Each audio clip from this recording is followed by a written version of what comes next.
کہ آخر بزنس میں وہ کون سے لاز ہیں یا کون سے ایسے احکام ہیں اللہ تعالیٰ کے جو کسی بھی بزنس کو، کسی بھی کاروبار کو حلال بناتے ہیں.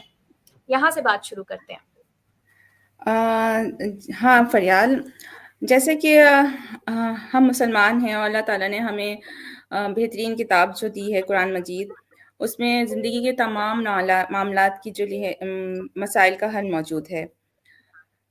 تو تجارت کا پیشہ تو ہمارا ایک تاریخی ہے، اسلام قدیم سے چلا آ رہا ہے، دین اسلام میں پہلے سے موجود ہے، اور اس پہ اللہ تعالیٰ نے قرآن مجید میں بھی بہترین طریقے سے سورہ نساء میں ایک آیت موجود ہے جس میں فرمایا ہے کہ اے ایمان والو، اپنے آپس کے مال ناجائز طریقے سے مت کھاؤ. تو ہمیں اس سے یہ اندازہ ہو جاتا ہے کہ دھوکہ، فریب، جعلسازی، ملاوٹ یہ سب ناجائز کام ہیں اور ان سے منع کیا گیا ہے.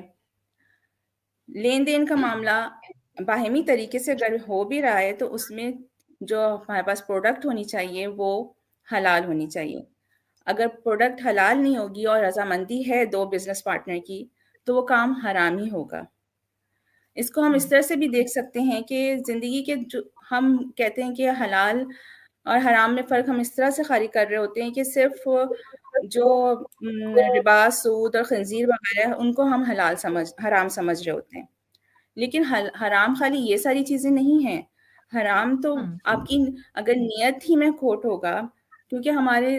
حدیث میں موجود ہے کہ اعمال کا دار و مدار نیت پر ہے. اگر نیت ہی آپ کی صحیح نہیں ہوگی تو آپ کوئی بھی زندگی کا کام اگر کر رہے ہیں تو وہ حلال تو ہوگا ہی نہیں. تو کوئی بھی کام شروع کرنے سے پہلے اگر آپ کی نیت میں ہی خرابی ہے کہ آپ کسی بندے کا، کسی انسان کا پیسہ ہڑپ کرنا چاہ رہے ہیں یا اس کو کسی طریقے سے بھی اپنے پاس انوالو کرنا چاہ رہے ہیں، کوئی بھی بزنس لے لیں، خیر ہم اپنے بزنس کی نہیں، زندگی کے کوئی بھی معاملات لے لیں، کوئی بھی کام لے لیں، تو اگر آپ کی نیت میں ہی کھوٹ ہے تو وہ کام آپ حلال کر ہی نہیں سکتے. تو اس کے لیے بہت سختی سے منع کیا گیا ہے. تو اس طرح سے ہمیں یہ اندازہ لگانا چاہیے کہ دوسروں کا جو مال ہے وہ بھی ہمارے لیے اس کی بھی حفاظت ہم نے کرنی ہے. یہ نہیں کہ ہم اس کو غلط بتا کر غلط طریقے سے ہڑپ کر لیں اور پھر اس کو ہم سنہرے خواب دکھا دیں خالی. اچھا میں بالکل، یہاں یہ تو پر بہت اچھی بات اپنا بھی جی بس بولیے سدرا.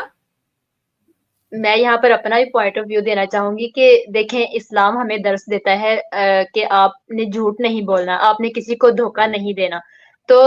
یہاں پر بھی ہم بزنس کوئی بھی ہے، آپ بزنس جب کرتے ہیں تو اس میں یہ بزنس کرنا غلط نہیں ہے، ہاں کہ اس میں آپ جھوٹ نہ بولیں، کسی کو دھوکہ نہ دیں، کسی سے غلط بیانی نہ کریں. مطلب جب آپ جھوٹ بولتے ہیں کسی کے ساتھ، اب ہم اپنے ہی بزنس کی بات کر لیں کہ فار ایور ایک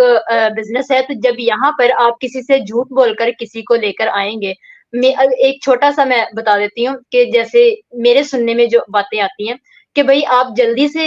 یہ اپنا یہ بزنس سٹارٹ کریں، جلدی سے اتنے پیسے لگائیں، یہ اس کی اتنا ٹائم ہے، اتنے ٹائم میں آپ نے جلدی سے یہ جو ہے نا اپرچونٹی آپ نے حاصل کرنی ہے. مطلب جھوٹ بول لینا کہ اس کے بعد پھر جب وہ بندہ آ جاتا ہے اس کے ساتھ ہم کنیکٹڈ، پھر ہماری کنیکٹیوٹی ختم ہو جاتی ہے. مطلب وہ لوگ جو جن لوگوں کو لے کر آتے ہیں بزنس میں، اس کے بعد ان کے ساتھ نہ بات چیت ہوتی ہے، نہ ان کو گائیڈنس دینی. تو یہ کہ جھوٹ بول کر جب آپ لے آتے ہیں تو یہ اس چیز کو حرام کہتے ہیں، ورنہ بزنس کرنا حرام نہیں ہے، نہ ہی نیٹ ورک مارکیٹنگ میں بزنس کرنا. مطلب یہ بالکل حلال ہے، لیکن شرط یہ ہے کہ آپ اس کو ایک ایمانداری کے ساتھ، آنیسٹی کے ساتھ لوگوں کو اپنے ساتھ کنیکٹ کریں. بالکل بالکل سدرا، بڑے زبردست طریقے سے آپ نے اس چیز کو کور کر دیا کہ یعنی کہ ایک تو یہ بات جو قرت نے کہی کہ کوئی بھی بزنس چاہے وہ حلال ہی کیوں نہ ہو، مثال کے طور پر اگر آپ پھل بھی بیچ رہے ہیں، لیکن اگر آپ پھل بد نیتی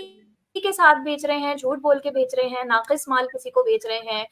یا واٹس ایور، تو وہاں پر آپ نے جو ہے اس کی آپ کی نیت میں ملاوٹ آ گئی نا، تو وہی ایک حلال کام آپ کا حرام میں کنورٹ ہو جاتا ہے. اور یہی حساب نیٹ ورک مارکیٹنگ کا بھی ہے، جیسا کہ سدرا آپ نے بتایا کہ جس طرح سے یوزولی نیٹ ورک مارکیٹنگ کی ایک ڈارک ریالٹی ہے، میں اس کو کہوں گی کہ لوگ اس کو ایک بیڈ پوائنٹ آف ویو سے کیوں دیکھتے ہیں. اس کا ریزن یہی ہے،